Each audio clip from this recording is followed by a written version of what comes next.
Պարոն Թորոսյան, հարցս վերաբերում է հետվճարի միջոցով թոշակները բարձրացնելու մեխանիզմի, որը ներդրվել է դեռ նախորդ նախարարի օրոք։ Այս գաղափարը ինչքանով է արդյունավետ եւ ես չլսեցի թվերը, քանի տոկոսն է այս պահին այդ ծրագրից օգտվում թոշակառուների։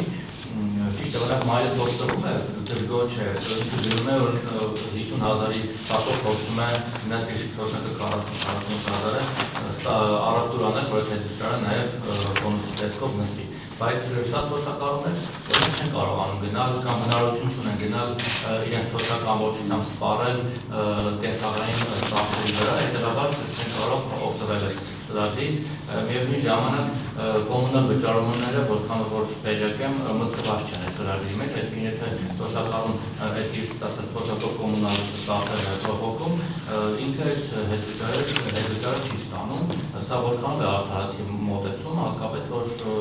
այդ թոշակը նաև շատերի դեպքում հենց կոմունալ ծախսերի վրա է գնում եւ իրենք այլ հավելյալ ծախսեր չեն կարողանալ։ Մի բան էլ դուք աբսոլյուտային չեք համարում օրինակ Նիկոլ Փաշինյանի հայտարարությունը, որ ազգային ժողովի ամբողջ արած թե թոշակառուն 10,000 դրամ ավել թոշակը ինչ է անում, կամ երեկը դուք ժամանակ ասած 20,000 որ ավելացնեք ավելի շատ է սպառելու, իհարկե մի քիչ այլ դրամաբանության մեջ էր ասում։ Հիմա վերջը պետք է թոշակառուն ավել 10,000 դրամ ստանա, պետք չի ստանա, բարձրացնել է ուղիղ կերպով առանց այդ վճարի թե բարձրացնել։ Շնորհակալություն հարցերի համար, սկսեմ առաջի հարցից, ուրեմն հետվճարի համակարգը, ինչպես նշեցի եւ ես թվերը նշեցի, միգուցե դուք ուշադիր չեք, հիմա նորից կնշեմ, 378,000 քաղաքացի օգտվում է կենսաթոշ այդ հետվճարի համակարգից, դա բոլոր ստացողների 57%-ն է 660-ից, այսինքն դա խիստ զանգվածային միջոցառում է, որից օգտվում են այդքան մարդ եւ կարող են օգտվել բոլորը։ Հետվճարի համակարգի ներդրումը պատահական չի, այն ունի երկու նպատակ, մենք միշտ բարձրաձայնում ենք դրա մասին եւ այդ երկու նպատակը պետք է դիտարկել միշտ միասին։ Առաջին նպատակը դա այո, մեր քաղաքացիներին թույլ տալ ավել ստանալ իրենց կենսաթոշակները եւ նպաստները, բայց նաեւ կա երկրորդ նպատակը, որը տնտեսության ստվերից դուրս գալը, որով որ պետք է նաև հավելյալ հարկեր հավաքագրվեն, որպեսզի կարողանանք նաև բարձրացնել թե կենսաթոշակների նպաստները, թե մնացած բոլոր պետական ծախսերը, եւ այդ տեսանկյունից դա այսպես անգլերեն ասած win-win կամ հայերեն հաղթանակ լուծում է, որ հաղթում են երկուսը, այսինքն դու ստանում ես քո ավել հետվճարը եւ նաեւ դրանով գեներացնում ես հավելյալ հարկեր, որով որ ըստ էության այդ հետվճարը տրվում է։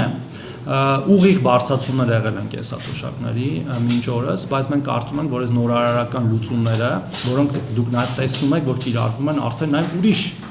գործիքներով, ոչ միայն կենսաթոշակների, այլև ընդհանրապես մեր քաղաքացիներին հավելյալ եկամուտներ ապահովելու այդ 2%-ի։ Այդ գործիքները շատ էֆեկտիվ են եւ մենք նաեւ դրա շնորհիվ ենք ունենում պետական բյուջեի հավաքագրումներ, պետական բյուջեի կատարում, որի մասին նաեւ երեք խոսեցինք եւ այդպես շարունակ, այսինքն մենք կարծում ենք, որ գործիքը էֆեկտիվ է եւ դրա համար էլ 12%-ը դարձել են 20%-ի, ապագայում միգուցե նաեւ այլ վերանայումներ լինեն։ Կոմունալների մասով, կոմունալները ի սկզբանե եղել են, հետո են հանվել եւ հենց այդ իմ ասած երկրորդ տրամաբանությունից ելնելով են հանվել, որովհետեւ կոմունալ վճարումները երբեք չեն հեռացվերում, տասնյակ տարիներ չեն հեռացվերում, որովհետեւ խիստ հաշվառված են եղել եւ հոսանքը, էլեկտրականությունը եւ ջուրը եւ գազը եւ դրանով հավելյալ հարկային մուտքեր գեներացնելու խնդիր մենք չենք կարող լուծել։ Ես հասկանում եմ, որ կա նաեւ կենսաթոշակառուներ, ոչ միայն կենսաթոշակառուների, բոլորի համար էլ բեռ ինչ որ չափով կոմունալները վճարելու, բայց մենք տեսել ենք վարկագծային փոփոխություն, երբ որ այդ կոմունալները եղել է, հետո ինչ որ մի պահ դուրս է եկել, մենք այդ պահին տեսել ենք հետվճարի չափի իջեցում, բայց հետո նորից վերականգնում, այսինքն մեր քաղաքացիները իրենց վարկագիծը շտկելով ինչ որ ձև, որտեղ նաև մենք հասկանում ենք, որ շատ քաղաքացիներ նաև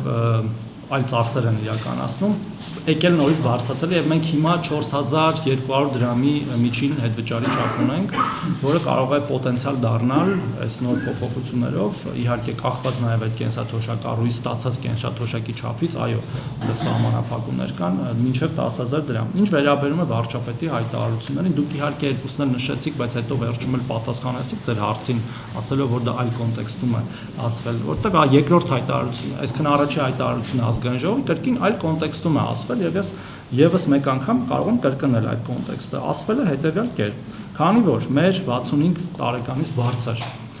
ավագ սերնդի ներկայացուցիչները իրենց շատ ծախսեր իրականացնում են առողջապահության վրա, մենք որոշել ենք այդ հարցը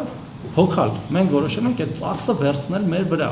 Եվ քանի որ առողջության ապահովության ամսական վճարը մոտավորապես 10.800 դրամ է 200.000-ից բարձր ստացող քաղաքացիների համար։ Այն մյուս բոլոր քաղաքացիների համար պետական բյուջեից է փոխանցվում այդ 10.800 դրամը, որը հաստատի կարելի է ասել, որ մենք մեր բոլոր կենսաթոշակառուների կենսաթոշակը բարձրացրել ենք 10.800 դրամով, բայց որը չենք տալիս իրենց ուղիղ, այլ տալիս ենք առողջության ապահովության հիմնադրամին, որ երբ որ կծագի խնդիր, այդ խնդիրը լուծվի, իսկ խնդիրը երբեք չլիներ 10.000 դրամի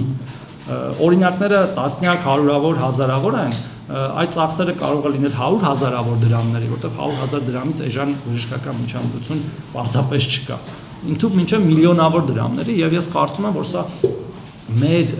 ավագ սերնդի ներկայացուցիչների համար ամենաէական բարելավումներից է 2026 թվականի, հաշվի առնելով նաև մնացած բարելավումները եւ այնքան մեծ օգուտ է տալու իրենց եւ իրենց ընտանիքներին, դա էլ հաշվի առնելով, նաև իրենք փաստացի չեն ծախսելու, այն ինչ որ պոտենցիալ պիտի ծախսեին, նաև իրենց ընտանիքները չեն ծախսելու, որ այդ իրենց ազատ միջոցները մնալու են օգտագործելու այլ ծախսերի վրա։ Ես իհարկե չեմ ուզում մի քիչ ավելի խորանալ, թե օրինակ առողջապահական ծախսերը մեր աղքատության եւ ընդհանրապես ընտանիքների աղքատացման մեջ ինչ մեծ դեր ունեն, բայց ամենամեծ դերերից մեկը ունեն։ Մարդիկ դրանց պատճառով վարկեր են վերցնում, տներ են վաճառում, մեքենաներ են վաճառում, ընտանի կենդանիներ են վաճառում, որոնցով իրենց ապրուստն են հոգում, եւ այս բարեփոխումը նաեւ միտված է աղքատության հաղթահարմանը։ Նույնը վերաբերում է մյուս